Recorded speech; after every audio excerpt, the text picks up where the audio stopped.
ગોધરા નજીક વિદેશી દારૂની હેરાફેરી ઝડપાઈ, 18.33 લાખનો મુદ્દામાલ કબજે. મળતી માહિતી મુજબ ગોધરા એલસીબી પોલીસને બાતમી મળી હતી કે એક બંધ બોડીવાળું Bolero pickup number RJ18GC 5586 Dahod તરફથી ગોધરા તરફ શંકાસ્પદ રીતે આવી રહ્યું છે. આ બાતમીના આધારે પોલીસે ઓળવાડા પિકઅપ સ્ટેન્ડ પાસે નાકાબંધી ગોઠવી 2 બંચોની હાજરીમાં વાહનો રોકી તપાસ હાથ ધરી. ડ્રાઈવરની ઓળખ અને પ્રાથમિક મુજબ વાહન ચલાવતા ડ્રાઈવરે પોતાનું નામ નિર્મલ રામફૂલ સ્વામી, રહે ધુડકોટ, તાલુકો સિવાની, જિલ્લો ભિવાની, રાજ્ય હરિયાણા હોવાનું જણાવ્યું હતું. પ્રાથમિક તપાસમાં તેણે વાહનમાં માટીના વાસણો ભરેલા હોવાનું જણાવ્યું, પરંતુ બિલ્ટી તપાસતા માટીના વાસણોનું વજન ઓછું જણાતા વધુ તપાસ કરવામાં આવી.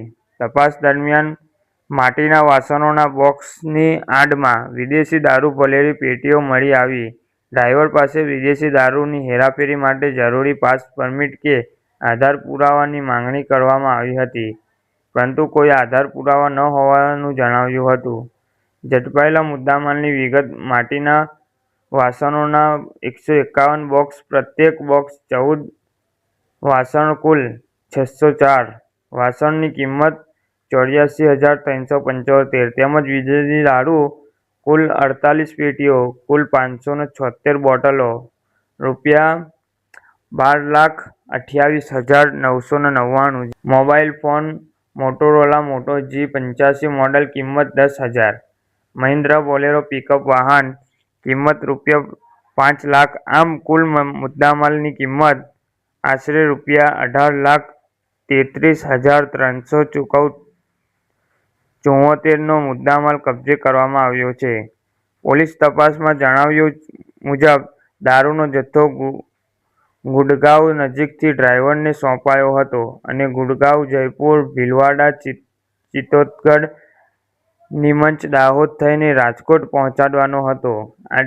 આ ટ્રીપ માટે ડ્રાઈવરને ₹15,000નું વળતર નક્કી થયું હોવાનું બહાર આવ્યું છે.